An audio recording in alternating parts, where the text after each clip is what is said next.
We just started November and we're pretty deep into VCT Rostermania. This offseason has treated us to plenty of pretty surprising news, and we're kind of winding down on it, but there still is some news to talk about, so that's what we're here to do. So we're going to be talking about some news that has happened since my last Rostermania video, so let's jump right into it. So this is the board we have today. We only have two columns for this one, the resigned section and the new team section. So starting with the resigned section, we have JongQT making his return to Sentinels. This, of course, was pretty up in the air for a lot of this offseason. There wasn't a lot of news on where JongQT was going. We, of course, heard he was talking to Fnatic, which has been confirmed at this point, but there weren't a lot of serious offers there. But now he does make his return to Sentinels, and I think this is the right decision. He's not going to be the IGL anymore. That is now going to be going to Caillou. He's going to be doing a lot of mid-rounding, however, which honestly, I think this is a good thing. While it is a little bit confusing having two players that can IGL on your team, it is kind of the setup they already had with JongQT as well as Zellsis. So with Zellsis gone, JongQT I think is going to take on more of that experienced role that Zellsis was, whereas Caillou is probably going to be doing a lot of the pre-round strategy kind of stuff. So we'll see how that ends up going. We of course now know the entire Sentinels roster, which I'll be getting to later, but it is good to see Sentinels hanging on to some of their classic players that won them that 2024 Madrid trophy. So I'm glad to see him re-sign with Sentinels. It would have felt weird if everybody from that roster was gone. Moving on, we have Lakia apparently making his return to Gen G as they continue to re-sign much of their roster. Lakia didn't play in 2025. He was out for most of the year with an injury, and then he did eventually re-sign with Gen G, but then they didn't go deep in the Stage 2 playoffs, so he didn't get his chance. So this is him getting his actual second chance with the roster, so he is making his return as they try to keep together as much of that 2024 star-studded roster that they had. Gen G, of course, kind of becoming chokers in 2025, not really doing very well, but with Texture, Charon, and Lakia back, maybe they can find some of that 2024 magic again. I didn't put it down on the board, but apparently Foxy9 is going to be a free agent, so Gen G will be looking for a different player there. So they still have some things to figure out with how they're going to complete their roster, and maybe the news is out by the time this video goes live. Moving on, we have news on some of the G2 players finally. Trent and Valen are apparently making their return to that roster. They have re-signed. So with Jogmo already under contract, this leaves Jonah P as well as Leaf as the only two players, as well as their coach in Josh RT, that need to re-sign with G2 if they are to keep their roster the same as they did this year. And at this point, I would be kind of surprised if any of those players did make a change. G2 were one of the best teams in 2025 that came very close to a trophy, but just could not get it done. But I think this team, given another chance, could very well do that. But we haven't heard a ton about Leaf or Jonah P yet. I think there's rumors that Jonah P is leaving, but I don't think there's a team connected to him. Again, I'd be pretty surprised if G2 end up making any changes, but of course, you still need to sign those players, and maybe they're getting better offers. We don't really know what's going on, but we finally have some news about it. I was starting to get a little bit worried, but Trent and Valen making their return makes a lot of sense. All right, so that's all the re-sign news that we have to talk about. Moving on to the new team section. Now, I've already covered the Sentinels players in my last video, but I'll talk about it here because it has now been made official. Caillou, Cortesia, and Redux will round out the rest of the new Sentinels roster. Caillou as their IGL, Redux probably playing Duelist, and Cortesia, maybe he goes back to Smokes. I think that would make the most sense. And their fifth is Narrate, so maybe they'll have Narrate play a lot of Duelist, and maybe he'll keep his kind of Duelist initiator flex role, whereas Redux might be a permanent Duelist like Zekken was. He does seem like the Zekken replacement, but I don't know. We'll see how that roster ends up shaking up with their roles. There's a few different ways they could go with that, so we'll see how that ends up turning up, but I do think that this is a pretty good idea for Sentinels. While they weren't able to get any big fish this offseason, aside from Cortesia, I think that's a very good pickup for them. Bringing up both Caillou and Redux, keeping Narrate as well, a player who was very good for them, but definitely had his problems at certain big moments, but he's still a young player. He has time to learn. And there was some criticism about Redux that I've seen during this offseason, people saying he had a mid-year at tier 2. I didn't watch a lot of Qbert Academy to know if that's true or not, but he's been on really good tier 2 teams before, and I don't think there was a ton of pressure on that Qbert Academy team. Obviously, they wanted to perform well, and they were one of the best teams in tier 2 in North America, but if Redux didn't have as good of a year as he did the year prior on Oxygen, I don't really see that as that big of a deal. I think he absolutely can thrive. Sentinels wanted to hang on to him, and I'm glad that they did. So we'll see what this team can end up proving. Again, I think Cortesia is a fantastic pickup for them. Caillou as a new IGL, maybe it gives a different type of strategy than what we saw from them in 2025, where they definitely struggled. Moving on, we have some news today about Mini Boo. He is going to Team Liquid. There were rumors he was going to go to Na'Vi. That has not come to fruition. Now we have solid sources saying that he is going to Team Liquid, a team that didn't need to go through a rebuild because because they were a very good team. They just fell short at the international level, but they have since pretty much imploded, and now everybody except Knots is gone. But apparently for the duelist position to replace Kiko, Miniboo is coming in, and I think that's a great pickup for them. Miniboo is a duelist player who can be inconsistent, but his height, his peak is very good. So I do think this is a good pickup for Team Liquid. We'll see who else they end up getting, because yeah, they have some decisions to make. Moving on, we have a player named Glyph apparently going to Gentle Mates. Previously of Winthrop University, of course a team that was at Ascension this year and did go on a pretty decent run, so we're probably going to see more of those players get poached from that roster, but Glyph has found a home at Gentle Mates, a team that did end up retaining their spot in the VCT despite technically being relegated, but they've put together a pretty interesting roster from what we've heard, and Glyph having a chance to prove himself at the tier 1 level. We'll see how that ends up going for them. He was playing a lot of smokes for Winthrop University. Moving on, we have Fnatic finding their 5th man, so they're bringing back basically everybody from last year. However, Chronicle, of course, signing with Team Vitality last week, so they had to find a replacement. So, of course, as Fnatic, they want to be winning trophies. They got very close 2 times this year. So who are they going to pick up to replace Chronicle? Those are big shoes to fill, and they have chosen Vekash. He's a player that played for Gentle Mates this year, came up from tier 2, and it is a pretty surprising pick just because it's not a big name, but he should be a pretty good player for Fnatic. Fnatic having a very good track record of scouting talent before they really get that big. So Vekash is going to be that replacement for Chronicle. Of course, no one's expecting him to be as good as Chronicle was, but nevertheless, he is what Fnatic is going for next year. Moving on, we have EU, previously of 100 Thieves. He's apparently moving to Furia, which honestly does seem like a pretty surprising move for him, but he has had his buyout negotiated. So 100 Thieves making a lot of changes to their roster, and Furia trying to pick up some scraps. But EU is a very good player. I thought he was one of the more consistent players on 100 Thieves, a team that was plagued with inconsistency. Not a ton of news on who the replacements for 100 Thieves are going to be at this point. We know some of the management changes that have been happening there, but EU making his way over to Furia, a team that is trying a more international roster than the Brazilian roster that they've been doing for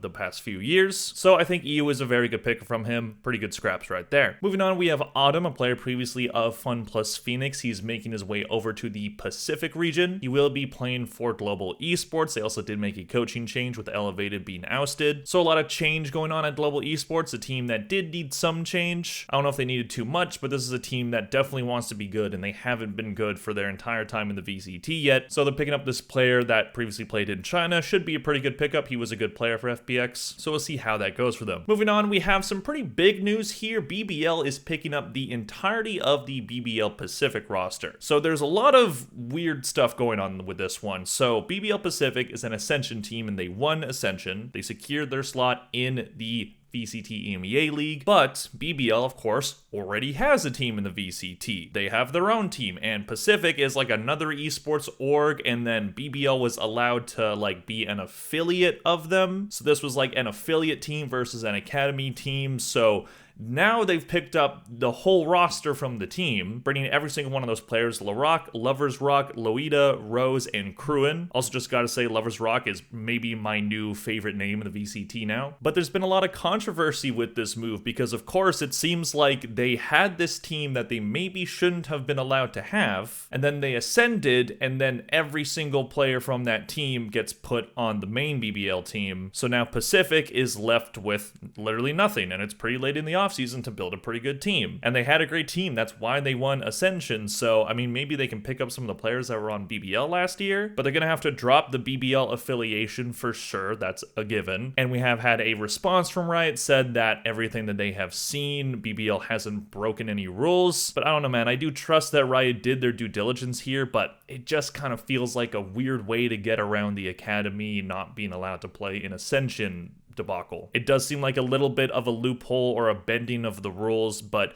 clearly BBL has done what they needed to have this happen, and maybe it ends up working out because BBL Pacific were a very good tier 2 team. All right, so that's all I have to talk about today. Not the biggest news day for Valorant. We are starting to see like a lot of this start to wind down. Eventually, I'll be doing some other videos that aren't Rostermania videos. I have some ideas for some history of Valorant stuff, so look out for that. But I'll probably do maybe 1, maybe 2 more Rostermania videos, and I'll talk about teams and talk about how the moves look on paper. But overall, we still have a lot of pretty big names out there, so we'll see what ends up happening. happening. So let me know in the comment section down below, what do you think of all these moves, and who do you think is still going to be signed to new teams? Please click like and subscribe if you enjoyed this video. Thank you all very much for watching, and I'll see you guys in the next one. Bye.